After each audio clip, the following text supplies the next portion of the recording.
Couple topics I just wanted to discuss because, weekend sports radio is fun. I kind of want to do a weekend sports radio show. Might be just about a half an hour, maybe a little bit less. We'll see how that goes. A couple of topics that I just wanted to discuss to start with. Demian Robinson committing to Maryland was jaw-dropping. It's almost as jaw-dropping as five-star wide receiver Rakeem Jarrett choosing to pick Maryland over LSU. You'll know that Demian Robinson is the number 2 rated defensive end in the country and was really 247 Sports composite top 50 recruit and a top 20 recruit according to ESPN. And the reason that this is a big deal to me is not just because Mike Locksley was able to land another top 100 recruit, but because this sets the table for what Caleb Williams had done earlier in the week. Talking about a kid that was down to LSU and Oklahoma to many of us. He produced a top 5 that included also Clemson, Penn State, and Maryland. Now, I found it wildly interesting that Maryland was on this list. I get that he's from the state of Maryland. I get that he goes to high school at Gonzaga College. But Maryland wasn't very good last year. Talking about 3-9. Talking about getting sunned by the Ohio State, getting beat down 59-0 by Penn State.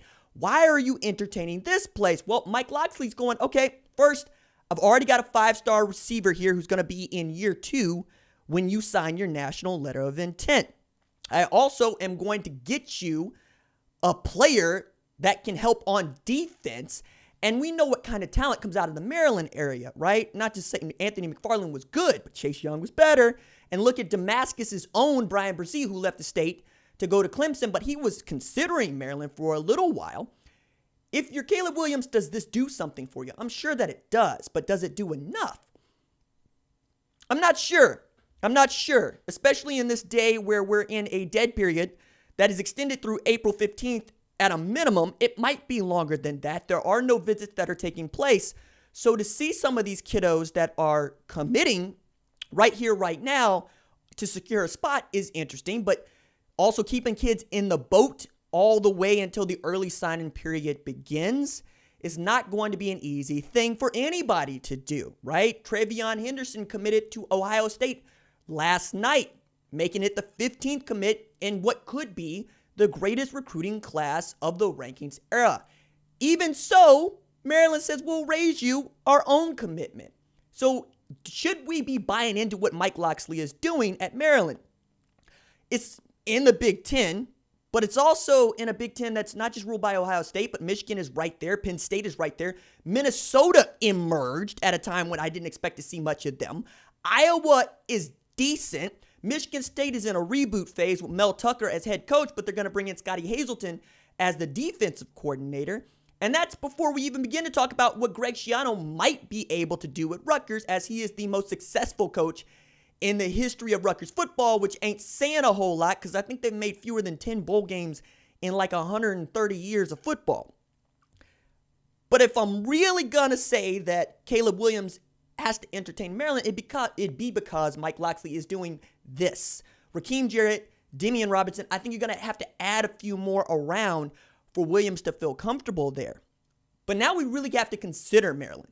And that's really what this Robinson commitment did for me. It means not just considering, okay, cool, home state, you're going to give a home state school some love, kind of like DJ Ungale putting in his uncle's junior college of his top 5, trying to get his uncle's junior college some much needed publicity. Cool, whatever. But why would you do this? Unless you think that Mike Locksley is selling you something that you can follow through on. Add to this, Mike Locksley didn't take a 2020 quarterback. In a day and age where we're seeing folks like LSU, a place he's considering, take 2 2020 quarterbacks, Mike Locksley basically just says to Caleb Williams in no unspoken terms, it's your spot. I have exposed myself and my program in the future so that I might have an opportunity to win you. It's a big deal. And you should be selling out for 6'2", 209 pounds, who is absolutely elusive as a runner and a pretty doggone good passer as well.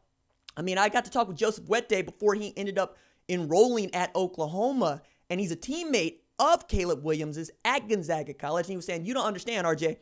Williams is the truth. And I would say, well, I mean, Oklahoma seems to have their eyes set on Brock Vandagriff. Brock Vandagriff committed to the 21 class. I'm sure Caleb Williams can play. And then as we're seeing this continue to go on, you see Williams is the best prospect at quarterback in this 21 class, ahead of Brock Vandagriff, who reopened his recruitment on January 1st, and then 3 weeks later decides to commit to the in-state Georgia Bulldogs, where he will lead their 21 class. But Riley has an opportunity here. He has an opportunity here to pick up a commitment at a position where he has been a star maker. He is the best quarterbacks coach, offensive coordinator in college football today. We know that because he has 3 straight Heisman finalists who have played quarterback for him. Many people believe Rattler's going to be right there. But he also needs a win. He needs a win at a time when he lost out on the Travion Henderson sweepstakes, a kiddo that was going to take a visit to Oklahoma on April 18th until the spring game got canceled, and that was going to count as his official visit. And then Ohio State was able to pounce on that opportunity. He's also, once again, throwing all of his eggs into the Caleb Williams basket, which is what you have to do when you're recruiting a quarterback. You can't offer more than one at a time, and you can't absolutely be in on more than one at a time because that's just not how it works. It is a position of absolute value like it is in the NFL, right? Which leads me to what I'm going to talk about with Arik Gilbert as the guy that most coaches believe is going to produce the most of any true freshman in football. But just rounding out this bit about how Demian Robinson's commitment helps Mike Locksley's case, perhaps Demian Robinson knows something about Caleb Williams that we don't know, because the only people that are more plugged in about what the recruits are doing than the coaches and the analysts are the kids themselves. They talk. As a matter of fact, it wasn't that long ago that Williams and Vandagriff were talking, and we talked to them, and we'd ask him about it. He'd be like, how do you like Oklahoma, Caleb? And he'd be like, that's Brock's school, as Brock Vandagriff was committed to Oklahoma. And at the time, he was considered an LSU lean in a big way because he took an extended visit to LSU in November, where he got to hang out with Joe Brady and Joe Burrow and get a chance to see how a national championship team operates. Now, the landscape has changed. Everything we know about sports has changed. Everything we know about college football has changed. Has Caleb Williams? Well, I don't necessarily think that he's going to end up at LSU like many LSU fans, but I think that Maryland has to be considered now. And if you really like Penn State and you like what Penn State is building, you believe you can beat Micah Bowen out, who is the 2020 dual threat quarterback signee for James Franklin. But would you really consider Clemson at this standpoint? I don't think so. I don't think so because they have their answer for when Trevor Lawrence gets drafted next year in 21. His name is DJ Uiagalelei, 6'5", 240 pounds. You want to go where you're going to have an opportunity to play with little competition, right? We're fans of competition. Coaches love competition. They absolutely want to have competitors at every position because that way they can't lose, all right? They cannot lose. They can't lose if they know that having Spencer Rattler in the same boat with Bryce Young, in the same boat with Tanner Mordecai, Chandler Morris, and Caleb Williams is going to help. But that didn't happen, right? Riley's been really good about making the guy when he has to make the guy. But up until preseason camp begins, he has been loath to make a guy the guy at Oklahoma.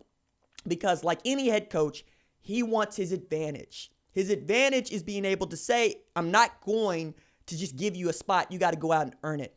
And if anything, you want to bring in guys that are going to compete with other guys to make them better, right? The iron sharpens iron part of this is important because I think it's true. I think competition and depth make you a better football team. But if you're just looking out for yourself, like many recruits are, you're going to try to find the best situation where the depth chart is shallowest and where you have the best opportunity to win. That's really what the math comes down to. Jamar Chase was going to go to Florida until he looked at the wide receiver depth chart and found out, it might be hard for me to break in over there. That's the Biletnikoff Award winner at wide receiver for LSU right now, the guy who's going to wear the glorified number 7. Tyrann Mathieu's number 7, Devin White's number 7, Grant Delpit's number 7, Patrick Peterson's number 7. Even he was a bit afraid of competition coming out of high school out there in Harvey, Louisiana. So afraid that for about a week, he was committed to Kansas, where nobody was going to compete with him as the dominant wide receiver for the Jayhawks. But he also knew what we all know. Kansas football's a dumpster fire. Kansas football's best win of the past 5 years is Boston College. Who is Boston College except a program that got Steve Adazio fired?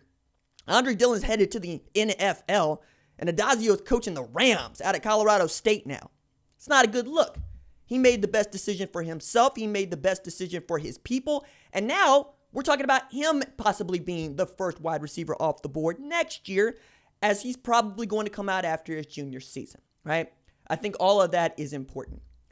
Next thing that I really wanted to address that I thought was just wild interesting is the way that we talk about quarterbacks and the way that we talk about recruiting and the way that we talk about the draft.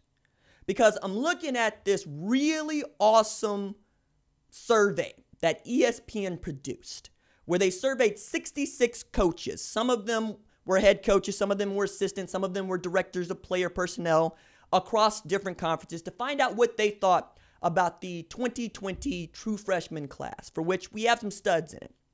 And these coaches, these folks that work in the business, have been pretty doggone good about evaluating the talent once the talent gets where it's going. Last year, they were way ahead, saying to us that Derek Stingley Jr. was going to be a baller, that Dax Hill at Michigan was going to be a baller. They were absolutely right? Dax Hill was the defensive rookie of the year for the Michigan Wolverines, who, despite what you think in losses to, Ohio State and Penn State, also ended up in the Citrus Bowl against Alabama, and Dax Hill had 8 tackles in that game against a really good Alabama team, right? I think that he's going to be really good at the safety position for them. It's about whether or not Don Brown's going to figure it out with his 3-safety look and what that defense is going to look like. Derek Stingley is going to be the man in the secondary for LSU. I get some folks really like Jacoby Stevens at safety. He's a really great player. I enjoy him. He was great coming downhill. He was great as an edge guy in a 9 technique on third down situations, but they're turning to a 4-3 scheme with Bo Pelini at defensive coordinator. They're going to change up what you do in the middle. They're going to change up what you do on the back end at the safety positions, but they're not going to change up corner. And Derek Stingley Jr. is going to be the guy over there, if for no other reason than Christian Fulton's going to the NFL. You have to have him step up, but they could be matched with another great 2020 prospect, Elias Ricks. Think about having Elias Ricks and or Derek Stingley on either side. I get some folks think he's going to play some safety, and he could. That's on the table. He's all of 6'3", 200 pounds. Elias is smooth. He's silky. He's been committed to LSU since December 25th, 2019. He's all in on the Bayou Bengals. I think they're going to be super talented, but what you know is what you know. They lost a lot defensively and offensively. So they were good about that. Why am I taking a look at them in 2020? Same reason, because coaches were right in 2019. Their answers in 2020 can tell us a lot about what we should expect from some of these coaches. So it is interesting to note Arik Gilbert received the most votes of these 66 coaches, assistants, directors of player personnel as the guy that most think is going to be a standout star as a true freshman. He is 6'6". He is 255 pounds. He got 8 votes, which is a ton when you're looking at these things, because people are loath to tell you what they think until these guys come out there, even anonymously. He's also a guy that's from Marietta, Georgia. You know Marietta, Georgia, because it's just turned out prospects. Among them, Trey Sermon, who had a great career at Oklahoma with over 2,000 yards from scrimmage, 25 touchdowns. He's probably going to end up the bell cow back in 2020 for Ohio State because they're just that shallow and they need his help that much. But Marietta has been putting out players for some time, and that area in Georgia has been putting out players for some time. Justin Fields is from that area. Trevor Lawrence is from that area. Kyle Hamilton at Notre Dame is from that area. Brock Vandegrift is from that area. They just know how to play football. Plus, Georgia high school football plays, I think, more football than anybody else in the union. Like, I believe they could even start playing football in June and or July from like a training standpoint. They just really buy into it, and probably don't buy into the concussions aspect of that or the injuries aspect of that, but they put out the best football players, and we know that because they finished with the second most blue chippers in the 2020 class compared to Florida, who leads everybody every year. That means that Georgia overtook California and Texas, so they put him out. Arik Gilbert is from there. He was really looking at Georgia for a while. He settled on LSU, and I think he knew before anybody that Thaddeus Moss was going to go into the NFL draft. That tight end position is interesting, but it's also tricky, even as Thaddeus Moss is one of the highest rated tight ends we've seen in the last 3-4 years, because I was taking a look at the NFL draft, and what does the NFL think of drafting tight ends highly? Not so much. You're lucky to get one drafted highly in the last 3 years. I know we had 2 last year, both of them coming out of Iowa. TJ Hawkinson at 8, and I believe Noah Fant at 20. But the year before that, not a whole lot going on, man. We're talking about Hayden Hurst going at 25. Irv Smith coming out of Alabama going at 50. They just don't put a lot of value on tight end. It's a really important position for me, but that's because I like seeing a Y flex tight end. Travis Kelce is more of the kind of guy that I think can help you. George Kittle's a mutant.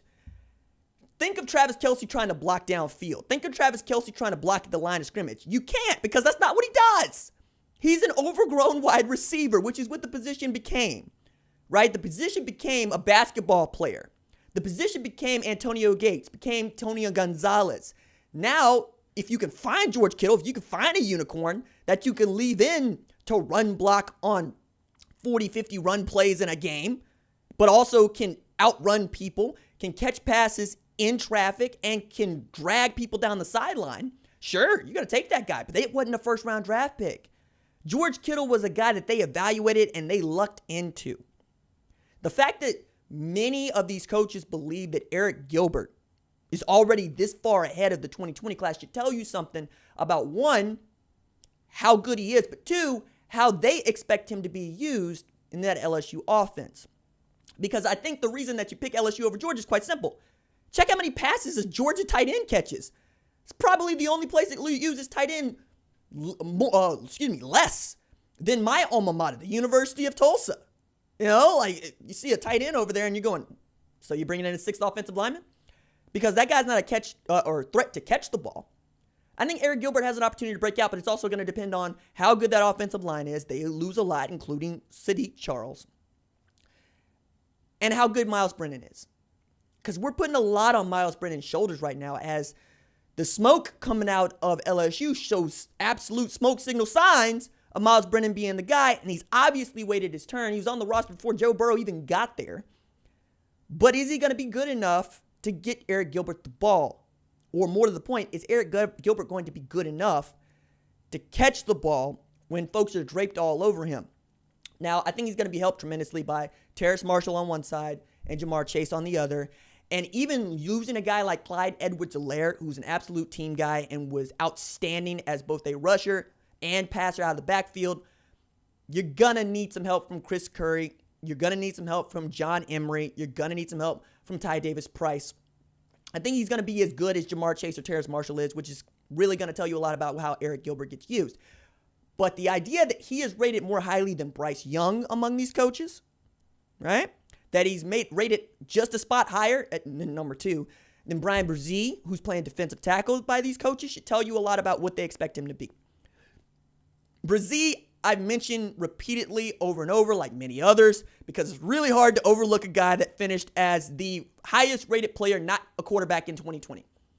Finished number 3 in the top 247, which prides itself on not just assigning rankings to players and not just assigning stars to players, but trying to project where they'll get drafted in the NFL in 3 years' time. That is the purpose of the ranking system. The purpose is to say, what does the NFL value?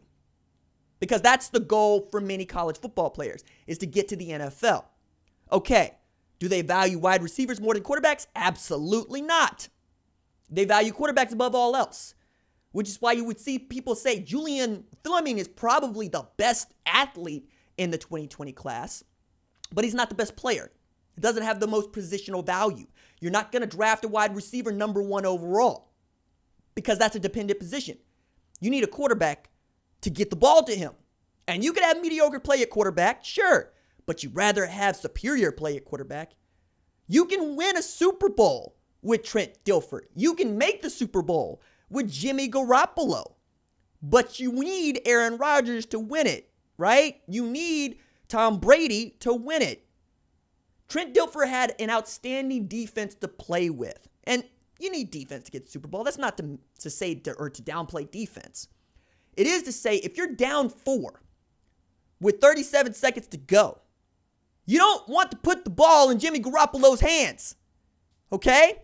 That's why you put more of a value on quarterbacks, and that's why we see them drafted higher and chances taken more on drafting them.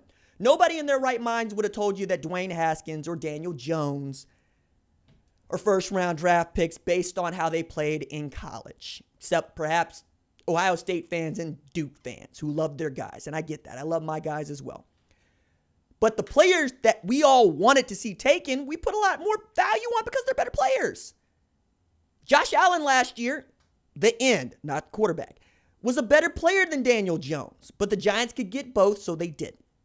So knowing that Brian Brzee is ranked ahead of Bryce Young tells you a lot about what they expect him to do at Clemson, which put an outstanding group of players into the NFL at defensive line even a year ago. Christian Williams, Austin Bryant, Dexter Lawrence. We can keep going here. Brian Brzee is going into that mold of player. They lose Isaiah Simmons. They're going to find a place for him to be. He showed up as an early enrollee. He got to participate in team functions, and I believe even got a snap in the national championship game. Same thing with DJ Uiagalelei, right? DJ Uiagalelei showed up and was Joe Burrow for Clemson on the scout team. Didn't help a whole lot because they got 42 dropped on them, but the point is the same, right? That's a dude that's rated higher as an impact player than the two quarterbacks that are rated number 1 and number 2. So when you look at the rankings, don't be an idiot. Don't be that guy saying the coaches believe that Arik Gilbert and Brian Brzee is better. Yeah, that's cool. But you can't compare them to the rankings because the rankings are trying to put an emphasis on who's going to get drafted at that position, not who's going to turn out to necessarily be the best player, though they are good predictors of success. So the other reason why you see in Kelee Ringo, again, rated above the guy that Alabama flipped from USC that has been compared to Kyler Murray that was outstanding at Matter Day. It matters.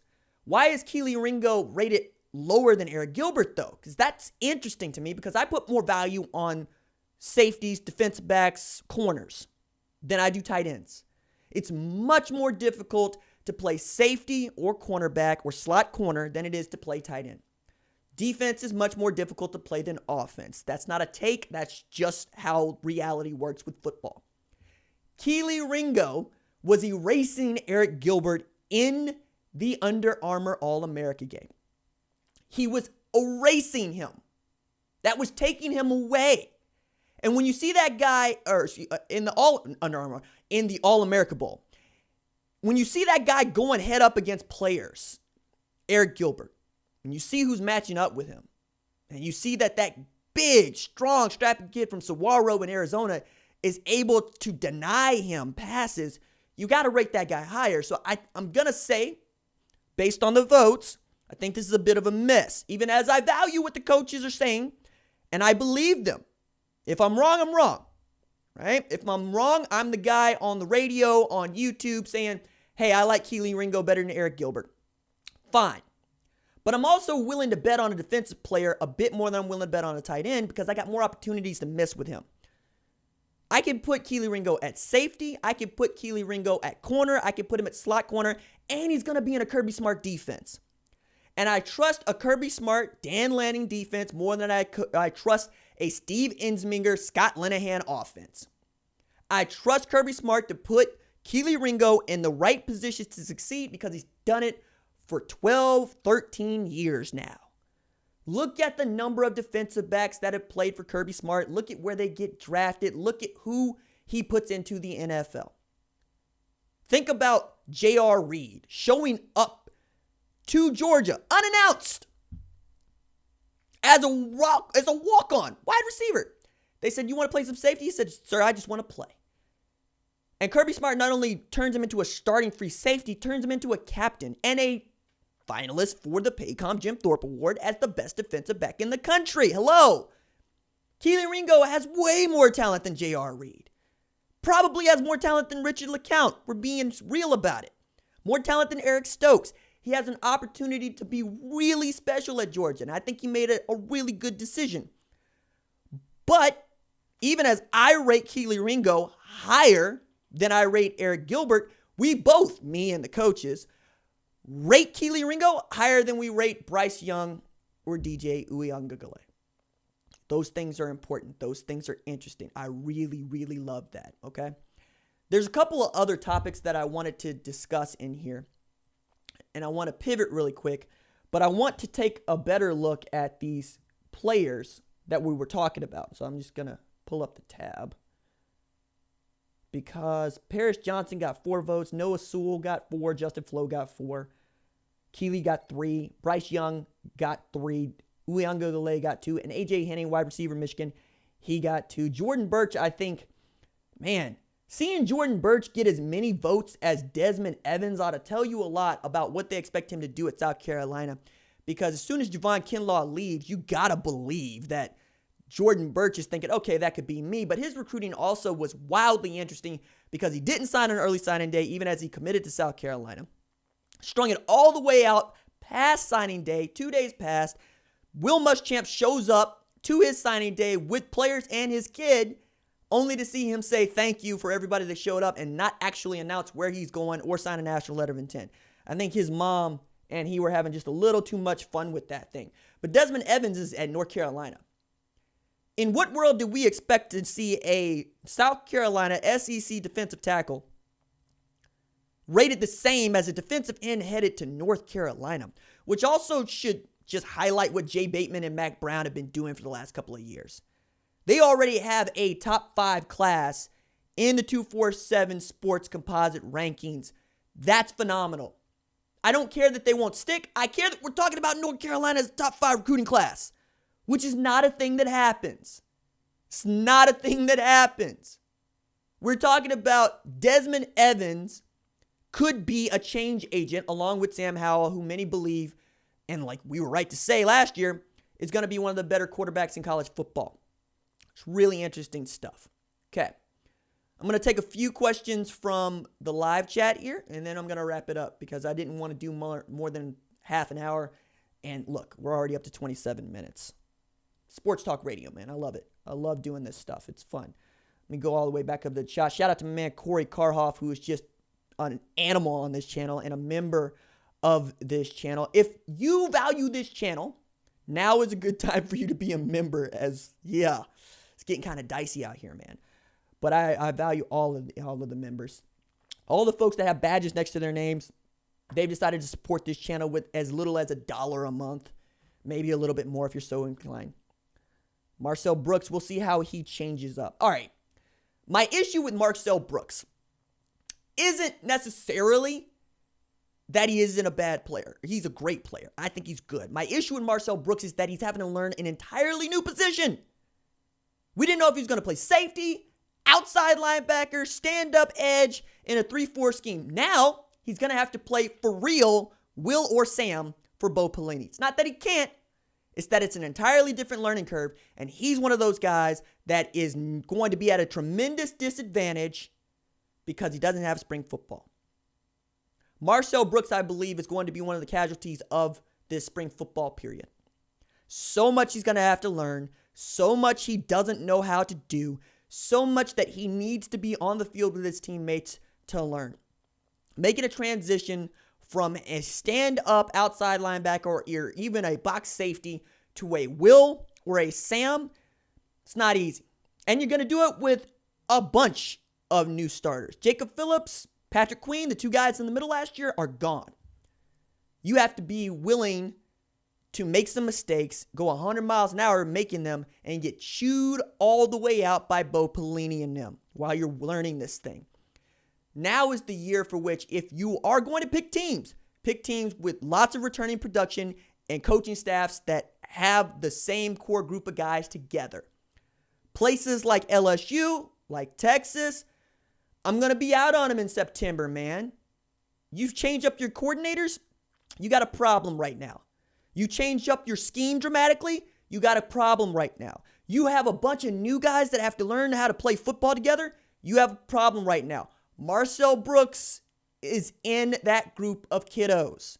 It's not that he's not a great player. It's not that he's not a great athlete. It's that he's learning an entirely different position. I don't know what we're going to think of LSU when football comes here, man, because they needed Bo Pelini to have an opportunity to put in his defense. It ain't Dave Aranda's defense. They needed an opportunity to learn each other. You're going to see everybody playing with their base packages who have new coordinators, and you're going to see others be really comfortable doing what they're doing, and they're going to run it up on folks. LSU Texas is going to be very interesting, but because both of those teams are going to have new coordinators, going to see 3 new coordinators on 2 teams that are going to play big-time football in September. Okay? It's another reason to give the edge to Alabama over Georgia when they play in week 3. They're going to have a new offensive scheme, new quarterback, new offensive coordinator. I like store brand Cam Newton, Jamie Newman, to the other you that don't know. I love Todd Monken. I think he's a great architect of the offense. But they're going to be doing something different and new. And if you're doing something different and new, when everybody else has been doing something the same and they're very comfortable with, you're going to be at a disadvantage. People just that are new coming out of the box ain't been very good. Nobody has showed up to work, not performed that job, and been great at it. There are no Will Huntings among us, right? Some of us actually have to do this by rote. Like there's nearly 2,000 videos on this channel. I sucked when I got started. Many of you know that. It wouldn't be, shade to say so. It's not shade to say that Marcel Brooks is going to have to work at this in a way that I don't think he's had to work at football in some time. Okay? See what we got in here. Got lots of Marcel Brooks. Ringo ain't winning the Thorpe. Okay, well, we'll wait and see on that. He's still young. See if we got anything else in here. Alastair Connell, man. Shout out to your moms, by the way. She was a big help to me when I was interning at the Oklahoman. Still can't get over that store brand Cam Newton. All right. Should the playoff rotation involve northern indoor playoff games once in a while? LSU had all home games last year. It's an interesting question, and I'll finish with that one. No, they should not involve northern indoor games. If you're a North Dakota State fan, I'm sorry. If you want to see them played at Lucas Oil Stadium, I'm sorry. 2 things. 1, the South loves football more than the North. We know that. The South loves football more than the West. The South loves football more than the East. You don't want to have to worry about whether or not you're going to sell out Mercedes-Benz Superdome or Mercedes-Benz Stadium in Atlanta. You want to know that you're going to do it, right? You want to know that if you play a game at the Orange Bowl, that it's going to sell out, that Hard Rock is going to be full. You don't want to move a game to a place where they don't really value it. College football is pro football in the South. Yeah, we like the Saints. Yeah, we like the Falcons. The Titans are all right, but it's about Saturdays in the South. Where I'm from, in Oklahoma, it's about Saturdays. The pro team in the state of Oklahoma has been around since 1890. It is the OU Sooners. We like the OKC Thunder. I'll talk about them. I enjoy them. But they can't hold a candle to what we're doing on Saturday. The biggest game north of the Mason-Dixon line every single year is Ohio State and Michigan.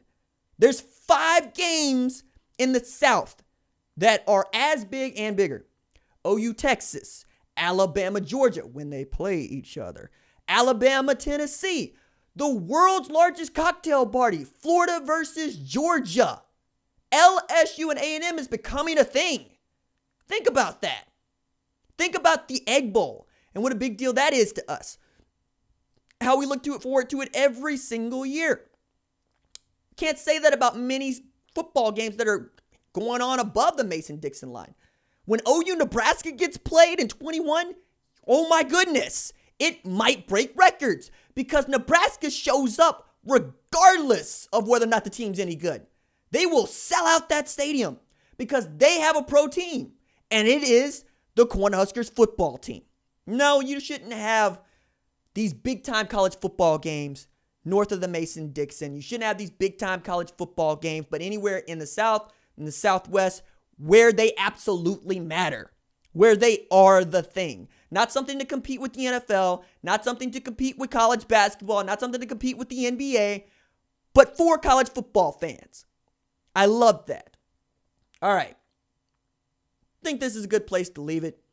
If you like these live streams, if you like these half-hour to hour-long shows, let me know about it in the comments below. Please remember to rate, review, like the channel. Also, subscribe to the RJ Young Show podcast on the audio podcast, which is for people that really just want to listen to it in the car or whatnot and don't get enough of this channel. All right, that is it from me. Deuces.